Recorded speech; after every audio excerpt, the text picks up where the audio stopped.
So call to order. This is the meeting of the Emergency Preparedness Committee. It's January 8th, 2026. So I think we have a quorum. So let's do a roll call.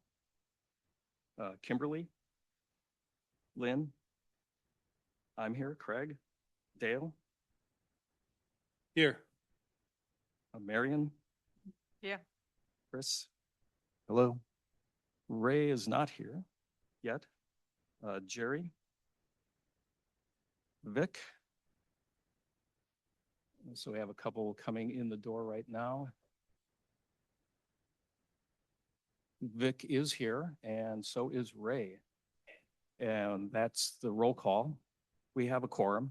Whatever seat you want. Wait for these guys to get seated.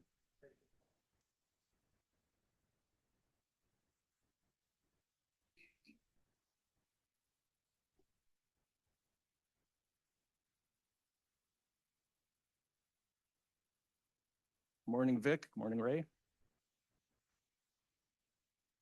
Got you checked in. Are there any oral communications, items not on the agenda? Yes, Lynn, use your microphone, please. Good morning. Good morning. I, I'm on the WPV Ready and WPV Cert committees, and we always talk about how to help our two communities, Woodside and Portola Valley. We share the same fire district. We share those same committees. And we were wondering if somebody from this committee should sit in on the Woodside EPC meetings, because they would like to sit in on ours, except we're early. I think that's a good idea. How would you propose to proceed? Should we do a subcommittee or just try it and see what happens? Is anybody passionate about doing that and would like to do it? Lynn, can you give us what the normal I was gonna, times are? it's at 4 o'clock some day of the week, some day of the month. I can't remember, but it's 4 o'clock in the afternoon. I think it's after our Ready committee meeting, which is like the second week. It's a weekday. Why don't you send an email to the group? Okay. And, we'll see if somebody wants to do that. Okay. I'll take a look at it and consider it. But Okay. Let's do that. We could do it by Zoom, so that would. See, I mean,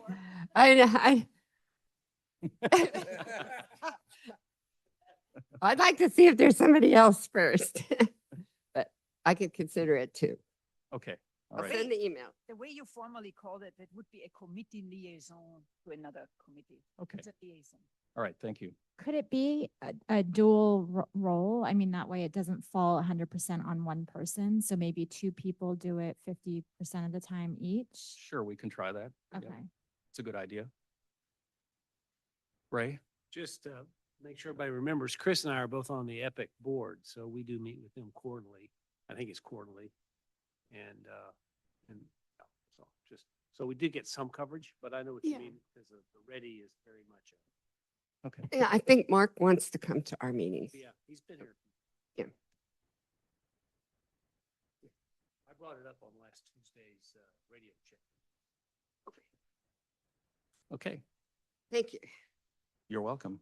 Are there any other announcements or items not on the agenda? Oh, Good morning. Hi, Darcy Smith, Town Manager. Thanks to see everyone. Very thankful it's not raining because, as you know, we had a lot of heavy rain around the holidays. So I'm here mainly to thank those who helped, mainly Kim Cashion, with pretty significant flooding at the Windmill School. And we did activate sort of a mini CERT. So thank you to those folks who helped. Greg was out there filling sandbags with his wife on Christmas Eve. It was pretty bad. I'll just say that. So this is a awareness. We think a lot about hazards like fires in this community, but flooding is a big issue. And the entire school flooded with over an inch or two of water. Yeah. And we've done some temporary, they have done some temporary repairs. So just thanks for everyone who helped with that, including the fire department and Kim and Craig who went out there and did that. But it's an awareness that we can have localized flooding. And I want to emphasize, when it's on private property, it's not necessarily like a town government issue, but I felt strongly in that moment to help the school director who was just very lost. And part of that, let's just say in early December, the town held a meeting with the large facilities. We're calling it like the large facilities working group for emergency preparedness. And that meeting was all about storm preparation. And so we included the town, the fire district, the school district, Woodside Priory has a big campus, a lot of children there. We did include Windmill School, which I think was good, and the Sequoias. And we're also going to include in the future Alpine Hills. I think we've covered all the large facilities, but please let me know if we missed anyone. But that was critical to having lines of connection with the school. So when the disaster struck, they called me right away and we were able to help. The second thing that happened over the holidays was a big tree fell on West Ridge. And that's notable only because the road was closed for several days, longer than I thought. And I came on the scene late, but the road was not secured, like buttoned up from a closure standpoint. So in the future, that may be something that I need CERT help with, because the roads are the town responsibility, and the utilities who needed to respond because the tree took out power and telecom lines that were hanging over the street. And then that repair took like 24 to 48 hours, and they only partially repaired it. So when I came on the scene, there were telecom lines that were hanging low. Obviously, our biggest concern is if those had been activated power lines. That was handled, although I'll be honest, not very quickly with PG&E. It took, I think their response took a day. So this is a reminder that in that situation may need CERT help too to secure the street, because it's a big concern if we have power lines or even telecom lines down in a street. And frankly, when Kim and I were out there, a car almost went through the lines, like screeched to a stop and went sideways. So healthy reminder. Another thank you, be right before the holidays, I met with Ray and Craig to go over the radio system. Thankfully, I didn't have to deploy it, but I learned a lot about the radio system. I'm excited to learn more. So that's all I have. But thank everyone who has helped with those storms. And this is just a healthy reminder to be prepared for storms. And I would just ask everyone to keep an eye on your storm drains, both on site, and then if you know any in your neighborhood, keep an eye on them. When those get clogged by anything, balls, debris, especially just all the natural debris we have here, it can cause, I'll just say, hundreds of thousands of dollars in damage from one clogged drain that's not covered by insurance. Can I ask a question? Was the Public Works Committee activated during that? So that is an area where the town needs to improve partnerships, but I did have lines of communication with Kevin Welch, and he responded out to help in both incidents. Yeah, which I was very appreciative of.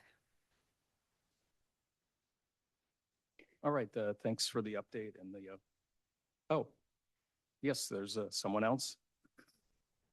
Good morning. Happy New Year. Helen Walter, council member. Good morning. Thanks for everyone's help over the holidays. A lot of us were out of town, but watching PV Forum and talking to Darcy while we were out of town. So thank you for that. I just wanted to do an add-on. Something that I've been talking to folks at work about is to help our insurance industry to use leak detection devices, which are very inexpensive. But because these, obviously flooding is different than a leak, but because these, whenever you have any water damage, they're so expensive that it just helps the industry save money on one hand so that then they can offer other products like fire insurance. So I wanted to mention that. Thank you. Thank you, Helen. Okay, so let's move to item 4, which is the review and approval of minutes. All right. Second. We have a motion to approve the minutes. All in favor? Aye. Anyone abstain or opposed? Hearing none, the minutes are approved. Okay, so the biggest topic is number 5, which is the priorities for 2026. I thought I'd kick that off, but the primary thing is a discussion about that. I'm going to look at my notes because keeps me kind of organized and on task. So I sent out a lot of stuff in the packet. In that packet, there's a working copy of the slides that I would intend to present to the town council. That's scheduled for February 11th. Just a refresher, the other things in there were the priorities of the subcommittee that was presented in January of 2025. That's in the packet as well. Those are kind of reviewed and so forth. And remember that those are suggestions from the October 2022 report by Fair and Peers, which was titled the Wildlife Traffic Evacuation Capacity Study. Also in that package was those findings that the committee did in 2026 in abbreviated form, because the original was quite verbose, but the verbose copy was also included just for completeness.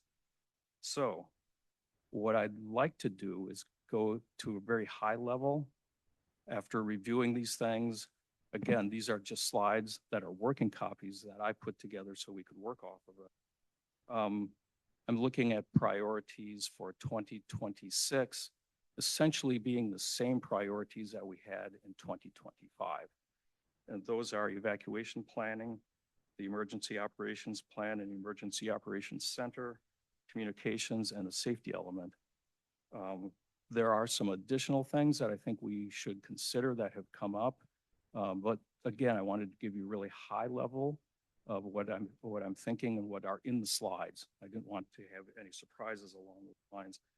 So that being said, I think we could start a discussion about priorities for 2026. So could you pull up the slide? So I've had a problem, by the way, with not being able to share my slides off of my Mac. So Chris is kindly sharing them. So Craig, as you start this, could I just ask if anyone understands in our mandate what providing physical resources means? That's essentially manpower and or in the case of like the AM radio, providing support for in terms of hardware for that. Yeah, that's my understanding too. Thanks, Dale. Yeah, it's kind of a very bland statement. I'm just saying a town resident might look at that and have a very different interpretation because it's so broad and it's. Let's see. Oh, Jerry, I don't want to belabor it. No, that's okay. What slide, if you have a reference? It's the EPC charter adopted in 2023 that you had in the packet. Right. Yeah, we could refine that. I mean, if you think that it's necessary. Direct objective, not ours. No, the way it would work is we'd bring it up to committee, want to revise the charter, the committee would revise it, vote on it, then send it to the town council for approval. So it would take it, if people wish, this would be a future agenda item to revise the charter. Yeah. Oh, I appreciate that. I think what we can do going forward is present these as adopted in 2023. And if we want to change them, we'll put it on the agenda and look at that. So I think that's a decent way to proceed. Is there any other thoughts about the slides, Dale? Yeah, I kind of concur. Okay. Same objectives as last year.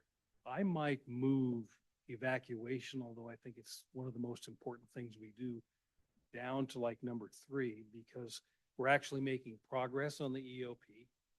So that's a big priority, thanks to Kim and others. That's going well.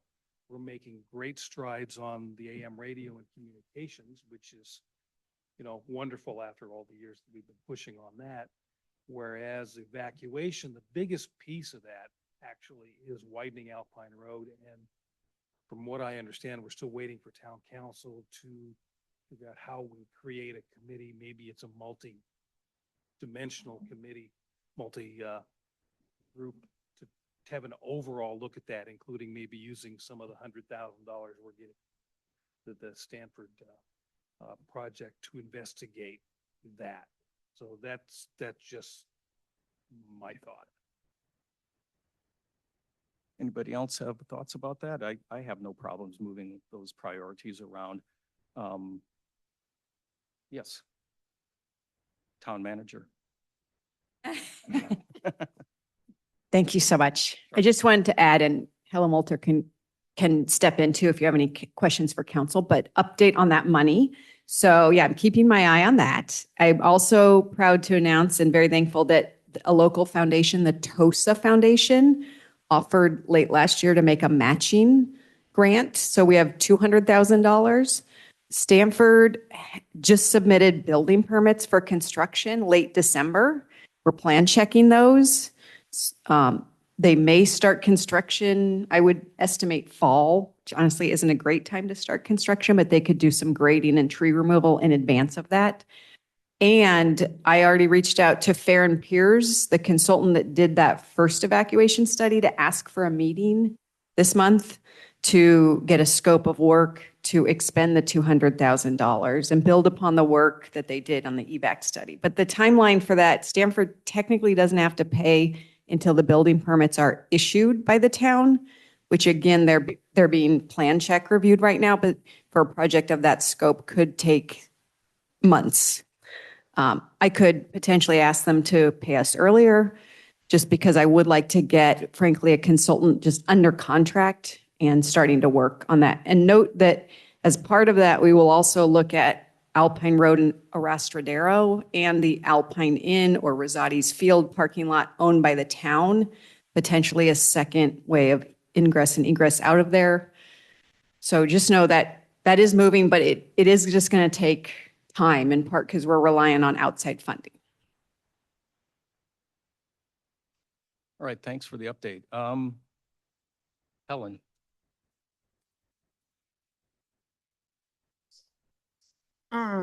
Quick thought. You didn't quite open an unpublic comment on prioritization, but because there were other comments. I just want to think about within your prioritization and what can, short-term, medium-term, long-term goals, right? To make that idea, because as Darcy mentioned, for instance, like the evacuation route is going to take a long time and a lot of money. We're looking at probably 10 million to or more. And the whole town budget is 8 million, right? So that's why thinking about those prioritizations, so that what's realistic and what's easy to do and what can be done within the town and what's going to take longer time. So I just wanted to mention that. Thank you. Yeah. Okay, thank you. Greg, just Viv. one comment on that.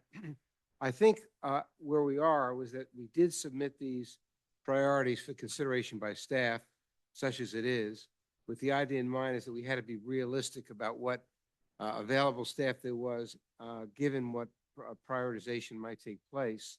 And I think that process is still moving forward somewhat slowly, but that's where it stands right now. And I don't know whether we as a committee need to coordinate or follow up in any way with staff as to what's a realistic time frame, because we did discuss time frame last time, keeping in mind again that we have limited resources to work on these priorities. But I believe that's where it last stood. Yeah, I think you're correct about that. I'm trying to recall exactly, but let me say this too, that in the slides, what I tried to do also is give a status of where we are in the 2025 and actually kind of give a timeline about some of the work in progress, how long will that take? Like in the case of EOC, EOP,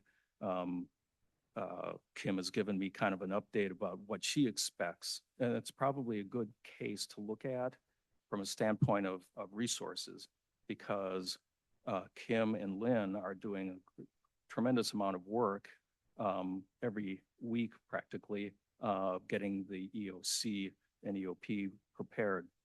So I think the process continues, and it's kind of a natural thing for us to do, is to give an idea of how long things will take, and how something might be a long-term or short-term. That's what you're getting at, correct? It is, but I guess I'd like to consider something concrete.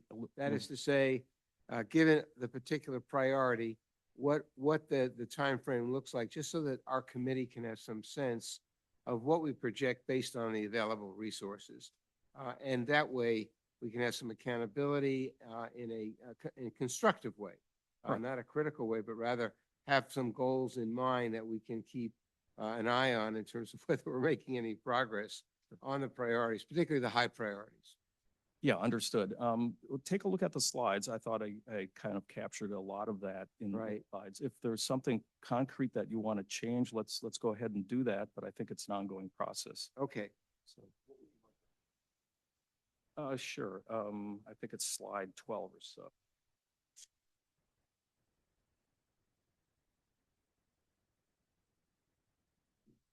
Sure. Well, back up a little bit. So just as an example, this is, yeah, EOP, EOC.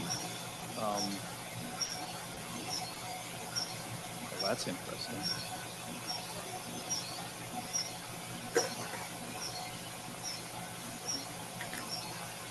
Is he on? Hey, Ed, are you online? There's somebody Yeah, I who's am. on. Yeah, Oh, could thank you. could Yeah, go I'll mute? mute again. Somehow I unmute. Perfect. What would I do without a former chair? I would be lost. It's like, wait, what's going on?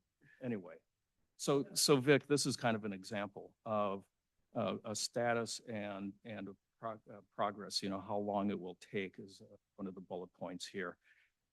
Let me back up just a little bit. What I was thinking about these slides, and maybe they're a little awkward, is, you know, showing town council and our audience, well, these are the things that we prioritized in 2005. This is the progress to date.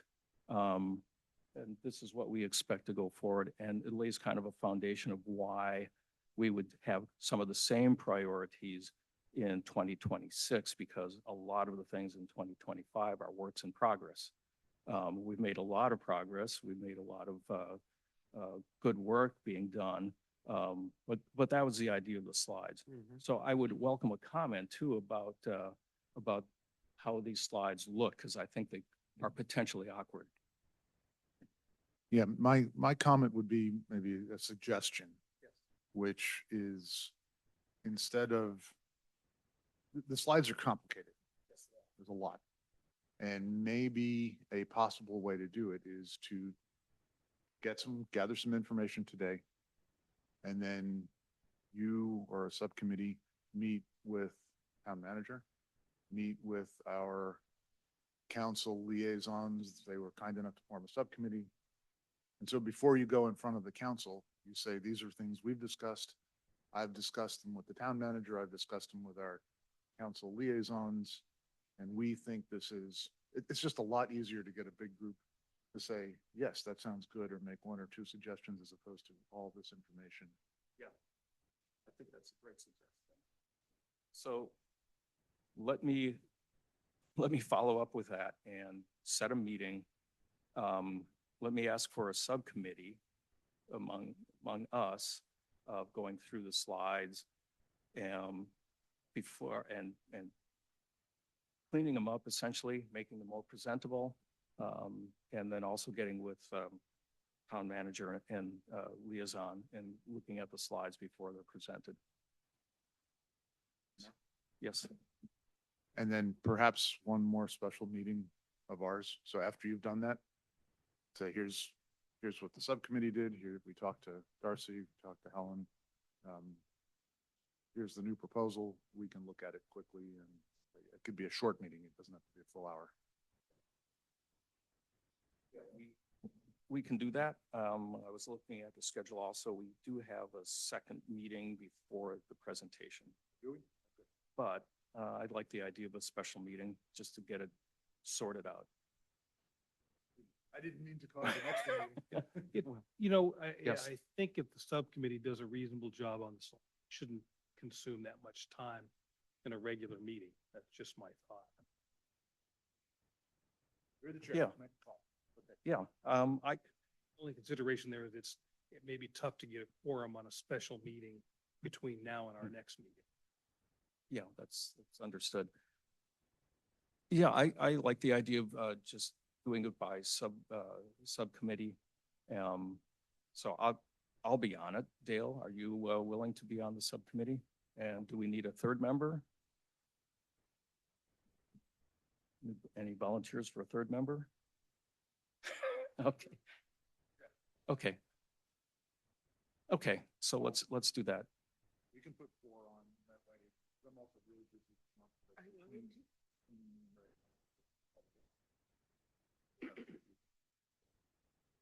The one feedback I would give you, because I just went to slide number 16, Okay. got the achievements, and maybe you want to lead with the achievements and then go into the planning. Well, at page 16, I don't know if it's slide 16. It says achievements 2024, 25. Yeah, I think that was in the backup deck. But I think But that's, what I'm saying is, I think we Understood. want the town council to know our achievement. yes, okay. Yep, we can make them a lot And you smoother. might just update that with 24, 25. We achieved quite a bit last year. Okay. So what, yeah, it's a topic certainly that we can do in the subcommittee and straighten these slides out. So I think that makes sense. I don't know that, are there any other comments about the priorities for 2026? Okay, I think we're set to go. I'll set out a meeting invite for the subcommittee and we'll work the slides. Okay. All right. Okay. Let me look at my notes here. Item 6 on the agenda is collaboration with BPTS. Ed is on. He and I talked very briefly about this. We think that there is a fair amount of overlap and collaboration that we may be able to do. I think that the thing to do going forward is to explore that a little bit and get back with the committee with what we were thinking about, if that makes sense. Ed, I know that you probably have some comments. If you're out there, go ahead. Hi, Greg. Can everybody hear me? I hope there isn't too much background noise here. Yeah, unfortunately, there's a lot of feedback. So Yeah, give me one, and I can add some more quiet. Just give me a sec.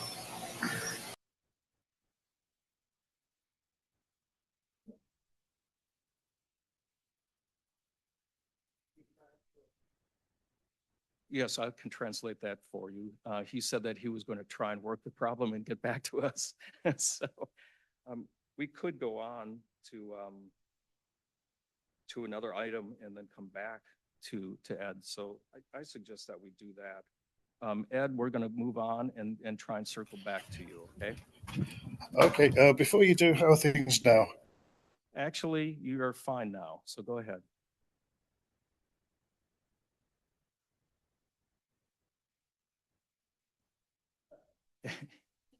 Ed? Should be if you're quiet. there. Okay. We can hear you pretty well, so if you're prepared. Yeah, I'm here. Go ahead. Yeah, sorry about that. I realized I had a clash. I needed to be somewhere else, and then the clash went away, so I can go back to my quiet location. Yeah, great. Thank you for introducing this item. Yeah, the main thrust really was... Ed, could you back up from your microphone? Just go back half a foot or something. Oh, too much now? Okay, how's that? That's better. Okay, good. Craig, thanks for introducing this. Like you say, I think the ideal approach from here is to explore the possibilities, particularly with the focus on things you've discussed already as EPC's priorities, which are evacuation and what needs to be done to make those evacuation routes secure. In the last week or so, we've had roads blocked by trees on 2 or 3 occasions. I think that's a clear indicator of at least one of the areas that we should look, and also to think about how those items actually get addressed. But it does seem like there is already some movement in the right direction for those items. And the other being, securing 3 lanes in the roadway and looking at what needs to be done for those things. So it's surveying the situation, looking at what needs to be done to give ourselves the best chance to get out of town in an emergency. Is really the block capital headline for the whole thing. So that's really all I have to say. And I welcome EPC's contribution through that and a collaboration with BPTS. So thank you very much. All right, thanks, Ed. I think going forward, what makes sense is why don't you and I get together and kind of look at this a little bit more and come back to the committee. So somebody has a hand. Oh, yeah, I was going to just to respond to you, if I may, Mr. Chairman. That sounds like a good idea, and we can at least begin to have a suggested framework for working in the future. Okay, thanks, Ed. Somebody in the audience has their hand up. Can you accept that?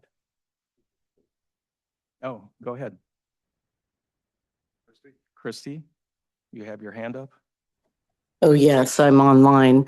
Thank you for taking my comment.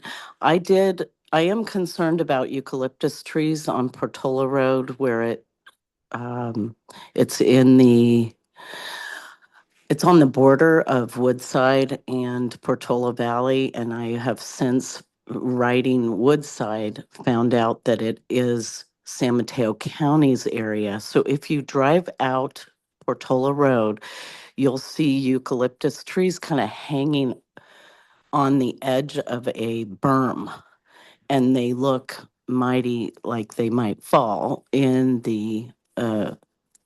storms, and we already had that happen on Alpine Road, and this exit is Portola Road, which affects Portola Valley residents.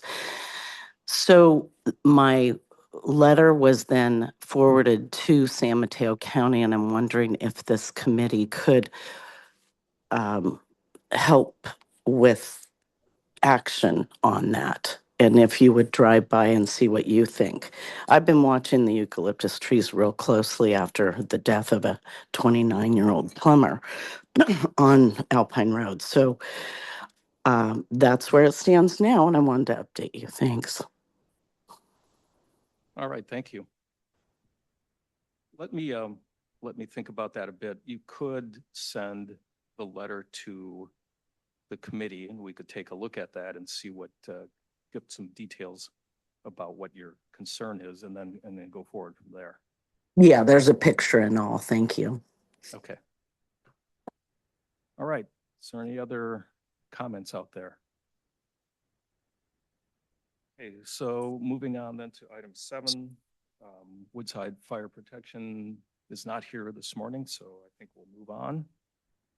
Are they online? It does not look like they're online. Okay, so let's move on to item number 8. Before we go to Ray, before I forget, the TIS subcommittee, our job is pretty much done. We have the signs up in all 3 locations. So thank you. Thank you to the town manager also. So I think, I don't know what the correct term for it is, but I think the committee, subcommittee can wind down and be, quote, terminated. So.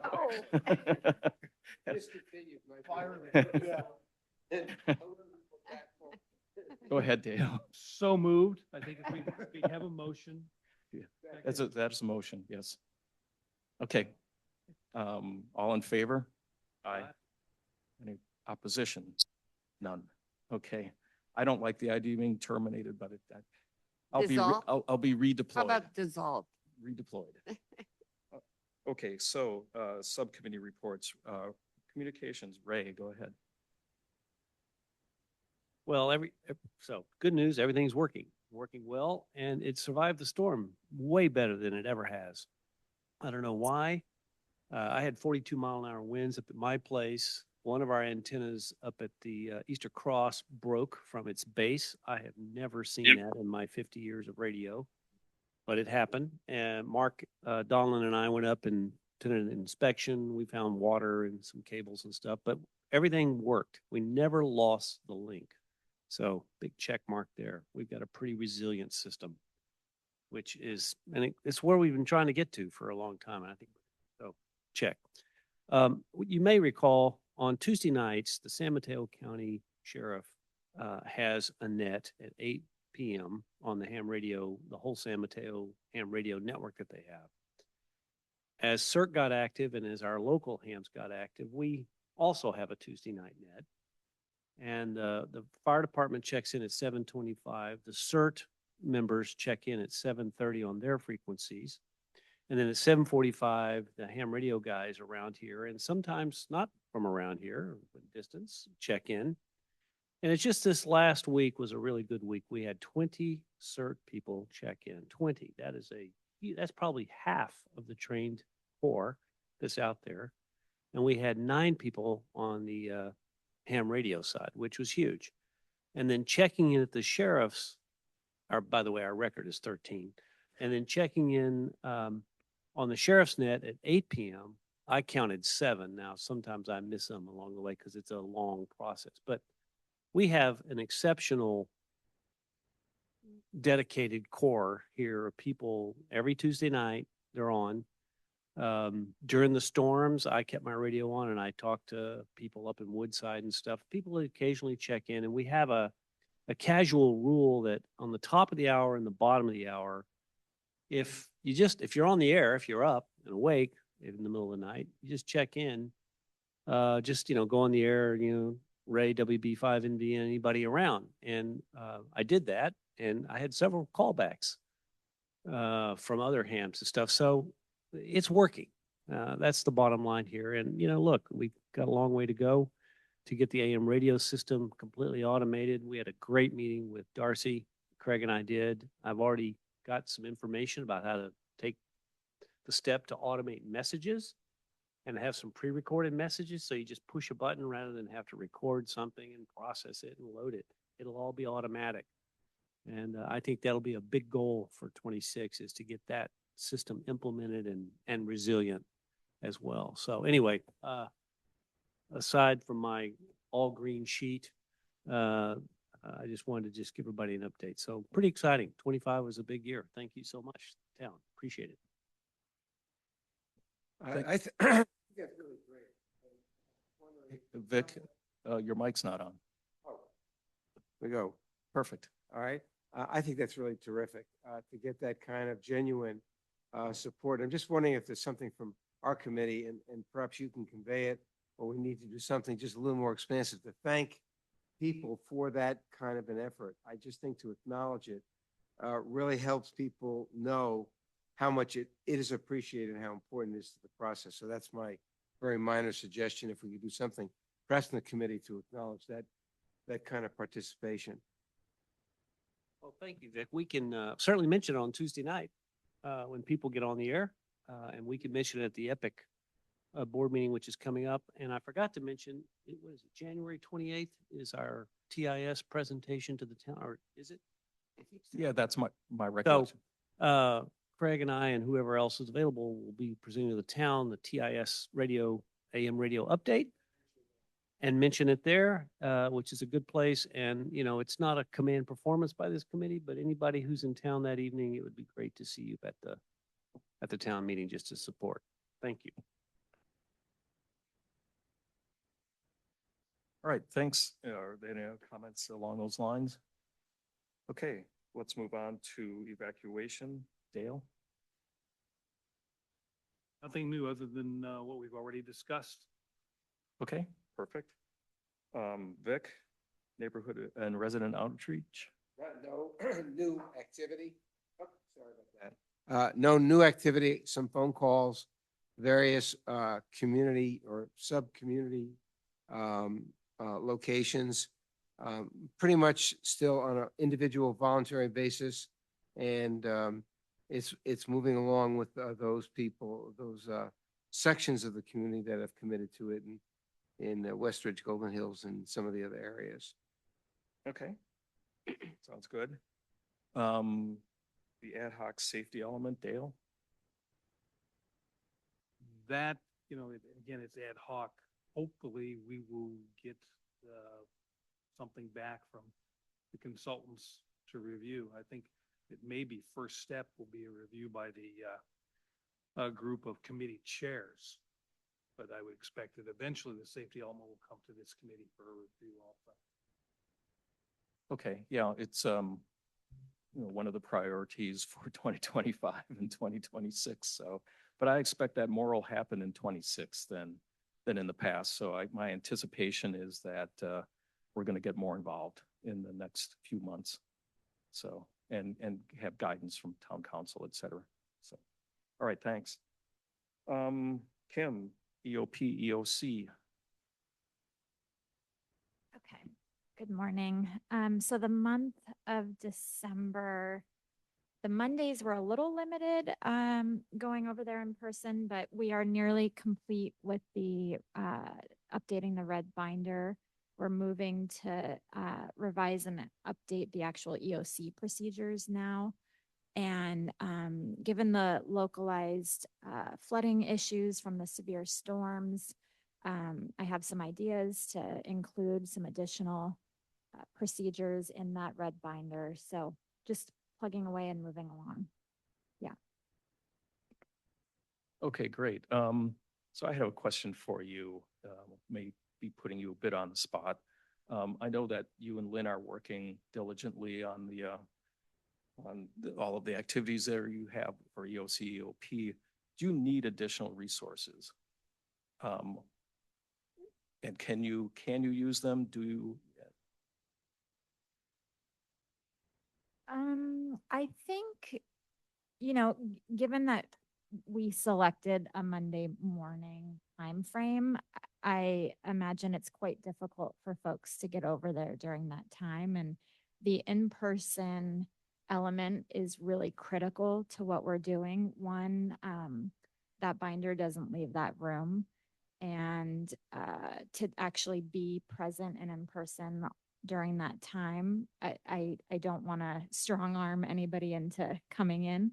But, a lot of this work that was done the last 5 months or however many months was a tremendous amount of reviewing older information and trying to assess what we can do with it, if it's usable, and whether or not it's something that we just need to develop, from scratch. I think a new year, we're kind of moving to now put pen to paper now a little bit more. We may need help with revisions and technical editing.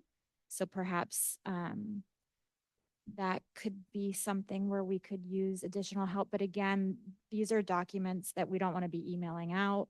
We have, a private Google Drive in which we do store the documents. Subcommittee has access to that. So I don't know if I have a straight answer or not. That's fine. I think what I hear is it's kind of up to you. If you need additional resources, you can ask for them and see if somebody from the committee can respond to that. So I'm going to leave it at the ball in your court along those lines. I'm willing to come on Monday and help where I can.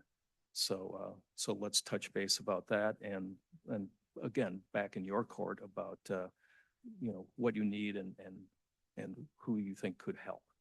Okay. And we did in the beginning have like a Google Calendar Oh. invitation that went out to the subcommittee, and it was a standing, time slot in which people could respond to. So I can kickstart that again. And then that way you'll know what days perhaps like Lynn and I will be there, and so forth. Okay, that'd be great. Okay. Very good. Thank you. I think that's it for the subcommittee reports. So our next meeting is February 5. A quick quorum check. Does anybody have a problem with February 5? I will not be present. Okay. Chris will not be here. Okay. I just really wanted to quickly say Mayor Taylor has reassigned all of us. So this is my last meeting with you guys. So Mayor Taylor will be your liaison moving forward. But I did want to say thank you, and I appreciate having gotten to know everyone on this committee and worked with you, and thank you for everything you. Thank you, Helen. Okay, so a couple of people can't make February 5. I still think we will probably have a quorum. I wanted to make a quick announcement. It's not on the agenda. I was going to do it early on, and then I kind of forgot. And that's I'm actually very honored to be the chair for this committee. Thank you very much. I'll thank you in advance for your patience and your support and help. I think 2026 is going to be pretty busy and pretty productive, despite my being chair. So, so with that, motion to adjourn. Second. So moved. Anybody all in favor? Okay, we stand adjourned. All right. Thank you. Thank you.